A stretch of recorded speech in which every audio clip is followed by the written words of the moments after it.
자, 조수진 변호사가 나흘 전에요. 한 유튜브에 출연해서 이런 얘기합니다.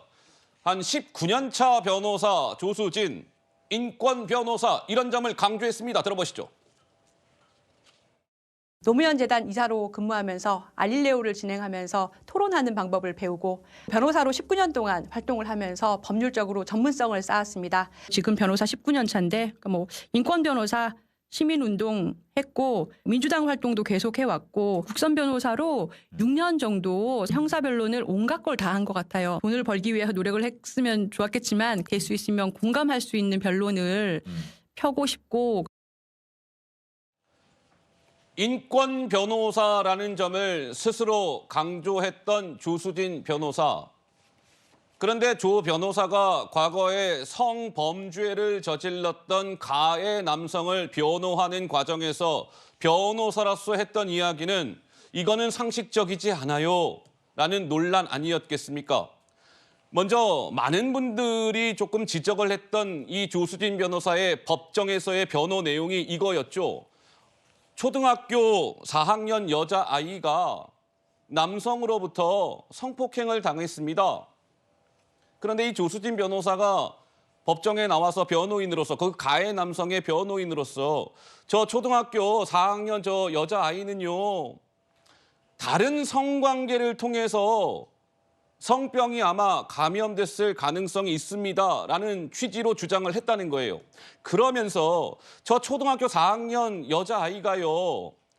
그 아이의 아버지로부터 성폭행 같은 걸 당해서요. 성병을 얻었을 수도 있는 거 아닙니까? 라는 취지로 이야기했다. 야, 이거 뭐야?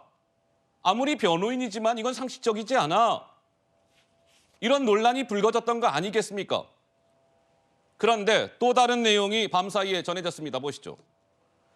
조수진 변호사가 또 법정에서 이런 이야기를 했답니다. 그 피해 아이요. 초등학교 4학년짜리 여성, 여자아이. 그 아이는요.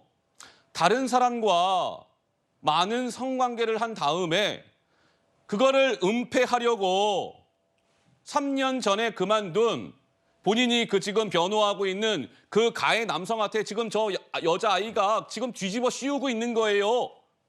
라는 취지로 법정에서 이야기했다는 거예요. 초등학교 4학년 여자아이입니다. 성폭력을 당한 아이는요. 근데 저 아이가요. 많은 사람들하고 성관계를 했을 거예요. 그래 놓고요. 지금 내가 변호하고 있는 이 가해 남성한테 지금 저 아이가요. 뒤집어 씌우려고 하는 겁니다. 이런 취지로 얘기했다는 거예요.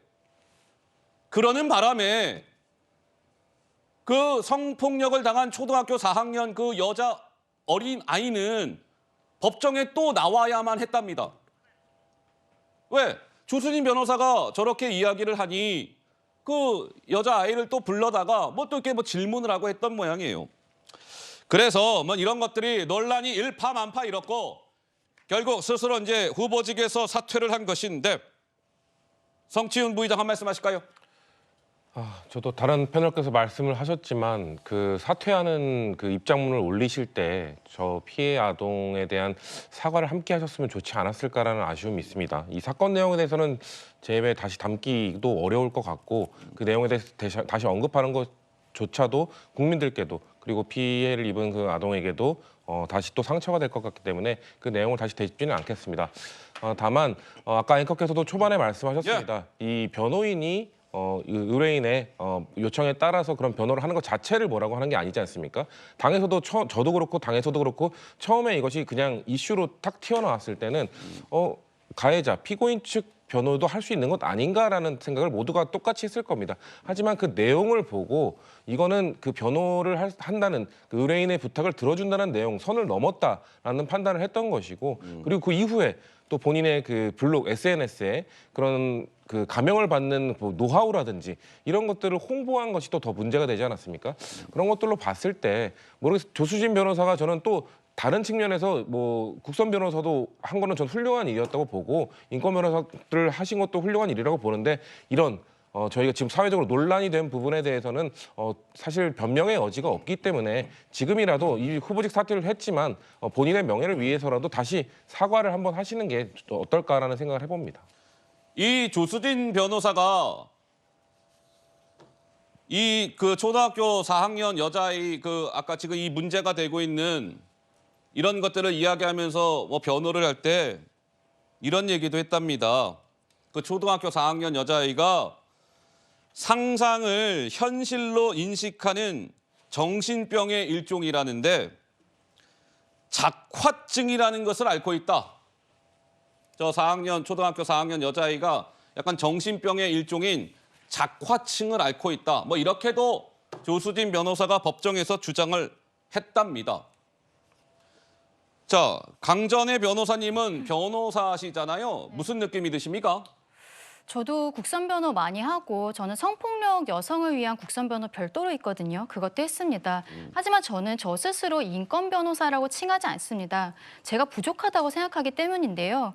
그런데 지금 조수진 변호사가 하고 있는 저 이야기들은 본인 조금 아까 우리 동영상에서도 봤지만 스스로를 인권 변호사라고 칭하고 있지 않습니까? 저런 인권 변호사라는 단어는요. 대한변협에서 뭐 인증을 해준다거나 그런 거 아닙니다. 주위에서 불러주면 그냥 인권 변호사가 되는 거예요. 이재명 대표도 본인 스스로 인권 변호사였다고 얘기하잖아요. 대한변협 인증 아니라는 거 시청자분들께 꼭 말씀드리고 싶고요. 예. 본인이 여성 인권에도 전문가다라고 얘기하면서 여러 매체들과 인터뷰를 한 것도 제가 봤습니다. 그런데 본인이 또 변호사로서 수임 활동을 하는 과정에 있어서는 전혀 앞뒤가 맞지 않는 행동들을 했다는 것이죠. 국민들께서 실망하신 부분들은 그것입니다. 피고인에게 있어서 성폭력 피고인에게 있어서도 변호사는 반드시 필요합니다. 하지만 그 변론을 하는 과정에서 아까도 뭐 성병에 감염 가능성에 다른 경위가 있을 수 있다라고 이야기한 것은 변호사로서 주장할 수 있는 부분이라고 생각합니다. 다만 거기에 있어서 그 과정이 그 감염 경위에 아버지를 이야기한다? 그것은 너무 과하다는 것이죠. 심지어 본인이 인권 변호사라고 이야기하고 있지 않습니까? 이러한 부분들에 있어서 지적을 안 할 수가 없고 또 본인의 블로그에서도 예전에도 뭐 10세 정도의 여아에 대한 성착 침울을 올렸는데 네. 그 피고인에 대해서 보통은 실형이 나와야 되는데 본인은 집행유예를 받아주었습니다라고 변호사 블로그에서 광고 글을 올려놓은 것을 제가 보았는데요. 이런 것들도 본인이 결국에는 인권 변호사로 이야기한 것과는 달리 변호사로서 수임을 하고 돈을 버는 과정에 있어서는 조수진 변호사를 선임을 하면 실형받을 것도 집행유예를 낮춰준다라고 홍보하고 있는 것 아닙니까? 예. 앞뒤가 맞지 않는 것이죠. 이런 것에 있어서 민주당에서 왜 검증 과정에서 전혀 거르지를 못했던 것인지 그리고 본인은 뭐 이번에 입장문에서도 예. 변호사로서 의뢰인을 위해 최선을 다했다라고까지만 이야기하고 있지 않습니까? 피해자들에 대한 이야기 하나도 하고 있지 않은데요. 민주당 스스로가 여기에 대해서 반성을 해야 될 것 같습니다. 자, 근데 이 부분은 이제 짚어봐야 될 것 같습니다. 뭐냐? 조수진 변호사는 본인이 뭐 19년 차 변호사 뭐 이렇게 얘기를 합니다. 그런데 당장에 지금 뭐 이런저런 논란들이 불거졌어요. 그런데 조수진 변호사는 스스로가 국민의 대표라고 하는 국회의원을 하겠다라고 나선 거 아니겠습니까? 그렇지요. 그리고 이렇게 지금 논란이 되고 있는 후보자를 그 당시 민주당은 소위 이 공천에서 좀 뭐 필터링이나 뭐 걸러내거나 그러지 못했어요. 결국 공천이 됐습니다. 사실은 지금 조수진 변호사의 이런저런 논란들은 언론 보도를 통해서 알려지기 시작한 거예요. 그리고 나서 야 이거 지금 심상치 않다.